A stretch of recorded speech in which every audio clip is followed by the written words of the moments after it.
The earth trembles, the sky darkens, and a roar rises from the horizon like the voice of an angry god. What if you lived in a time when water was not safety, but a predator? What if survival depended on outrunning the flood itself with nothing but instinct, strength, and the will to endure? 6 million years ago, long before walls of concrete held rivers in check, nature unleashed its fury without mercy, and small bands of early hominins stood at the edge of annihilation. This is the story of survival at the dawn of humanity. Witness life 5.9 million years ago, escaping floods versus modern dams. The savanna shivers under heavy clouds, thick and bruised with storm. A band of Australopithecus moves cautiously, their eyes darting from the sky to the trembling ground. The air is electric heavy with the scent of rain, and then, like the breaking of a barrier, the heavens split open. Rain falls not as drops, but as walls striking the earth in a relentless fury. The river swells first slowly, then violently devouring its banks, and dragging trees and carcasses into its foaming jaws. The band scatters their bodies, lean and desperate, clutching infants, clutching whatever food they carry. They run uphill feet, slipping on wet soil, each step a gamble against the pull of water. Lightning flashes illuminating the terror etched into their faces. They are not merely fleeing predators, they are fleeing the world itself, collapsing behind them. A young male slips into the torrent, screaming without words, arms flailing as the water swallows him. Another leaps, grasping his wrist, and with every ounce of strength, pulls him back to the surface. Survival here is not just endurance. It is unity, the fragile bond that keeps them from being swept apart forever. The band finds a ridge, a fragile spine of rock above the flood. They huddle, drenched and shivering, watching the valley vanish beneath an ocean of brown rage. Trees bend and snap. Carcasses of wildebeest swirl in eddies. Crocodiles churn in the flood, snapping at anything alive. Hunger gnaws at their bellies, but fear dominates their every breath. They wait through the night, clutching one another as thunder shakes the earth, the storm unrelenting. At dawn, silence. The water recedes slowly, leaving behind destruction. The riverbed is wider now, scarred, transformed. Carcasses litter the mudflats, a grotesque offering. The band descends cautiously, scavenging what they can fish, stranded in shallow pools, meat torn from drowned antelope. In death, the flood has given them food, but it has also taught them something primal. The land itself is a force that must be respected, feared, and understood. Today, humans build dams that hold back the power of rivers. Massive walls of steel and stone tame waters that once would have drowned entire valleys. Modern dams generate power, prevent floods, and carve order into chaos. Yet, when viewed against the raw memory of prehistory, they are also monuments to fear, the same fear that once drove small bands of early humans up ridges in the dark of the storm. But the question remains, did survival truly come from mastery, or only from remembering that nature can never be fully tamed? The sun rises over a landscape scarred by chaos, its light spreading across pools of stagnant water and fields of torn vegetation. The band of Australopithecus moves silently, their feet sinking into the mud as they search for safe ground.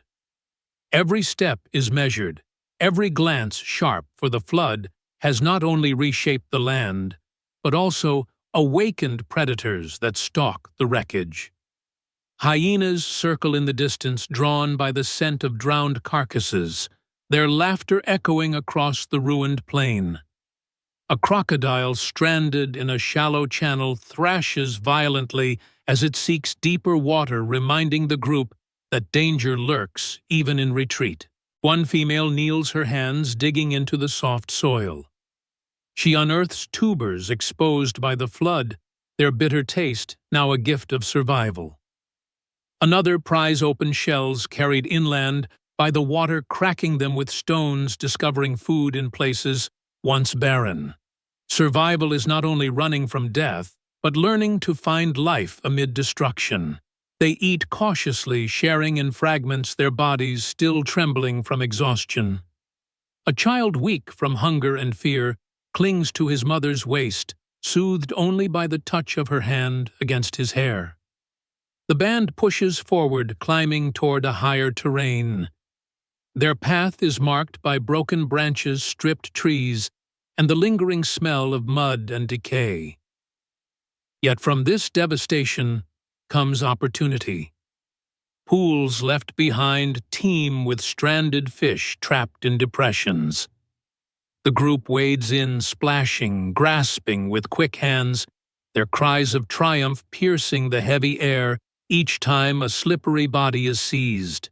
For the first time since the storm began, they eat until their bellies are full, their faces smeared with the oils of fresh catch. But survival in prehistory is never a final victory.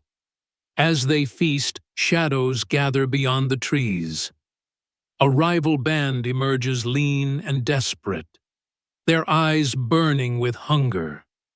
The two groups freeze, measuring one another not with words, but with silence, heavy as stone. Then the tension snaps. Stones are raised, sticks, brandished bodies collide in raw chaos. Screams strikes the crack of bone violence born not of hatred, but of the same desperate instinct to endure. Blood spills on the mud, and one of the intruders falls. The rest scatter, leaving behind their cries, carried off by the wind. The victorious band does not cheer. They breathe heavily, their eyes, wide bodies shaking from adrenaline. The flood was an enemy they could not fight. Now they learn that survival demands defiance, not only against nature, but against their own kind. They stand together, wounded yet unbroken guardians of their food and their fragile bond. In the modern world, when rivers rise and threaten to engulf cities, people do not fight with stones or sticks. They place their faith in dams, in walls of engineering that turn chaos into control. But beneath those walls lies the same story, the same fear of drowning, the same drive to protect the vulnerable, the same truth that life is fragile against water's rage. The land is still wet when the band presses forward, leaving behind the battlefield of mud and bones. The flood has receded, but its shadow lingers carved into every scar across the plain. They climb toward rocky outcrops, their movements slow but steady, driven not by comfort, but by necessity. A mother carries a wounded youth on her back, his legs swollen from a strike during the clash. His face is pale, his breaths shallow, yet the band does not abandon him. They weave vines into crude bindings, wrap leaves around the wound, and press bitter herbs into his mouth, trusting instinct and earth to fight the infection. Their survival is no longer only about fleeing danger, but about caring for those who falter, because in unity lies strength. As the day grows hotter, the riverbed glimmers below, wider and more treacherous than before. Its swollen course has redrawn the land itself, splitting territories, changing paths that once guided migrations of animals and humans alike.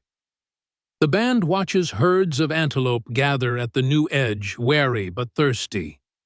Crocodiles lie hidden in the shallows, their eyes breaking the surface like shards of obsidian. For the Australopithecus water is no longer a gift freely taken. It is a battlefield, and every sip is a wager. Driven by thirst, a young male approaches cautiously. He kneels, cupping water into his hands, his reflection broken by ripples. At that moment, a crocodile surges forward. The band erupts in screams without language, hurling stones, thrashing branches into the current. The predator recoils, jaws snapping, but retreats. The male survives, shaken, dripping, pulled back into the safety of the group. They retreat once more to higher ground, learning again that survival demands vigilance every moment. Night falls, and the land grows silent except for the distant calls of hyenas and the trickling of water returning to its course. Around a cluster of dry branches struck by lightning in the storm, the band discovers the flicker of fire. At first they recoil, unsure of the shimmering light. But hunger, cold, and curiosity drive them closer. They feed it with dried reeds, watching sparks leap into flame. For the first time since the flood began, warmth surrounds them, pushing back the darkness. They huddle around it, eyes glowing in the reflection, finding in fire a new weapon, a fragile ally. In this moment, survival transcends instinct. The band is no longer merely reacting to the violence of nature. They are beginning to shape it.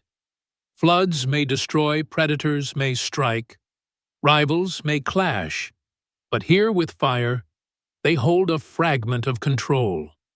They learn to dry their soaked skins to ward off night hunters and to cook the fish scavenged from pools. Fire becomes not only survival, but symbol a light that separates them from all other creatures. And yet, even in the modern world, when electricity powers cities and dams hold back rivers, the essence remains the same. Humanity's triumph is never complete. Dams can fail, walls can crumble, and floods can return. The story that began on the savannah is still written today. The struggle to bend water and fire chaos and order into tools of survival.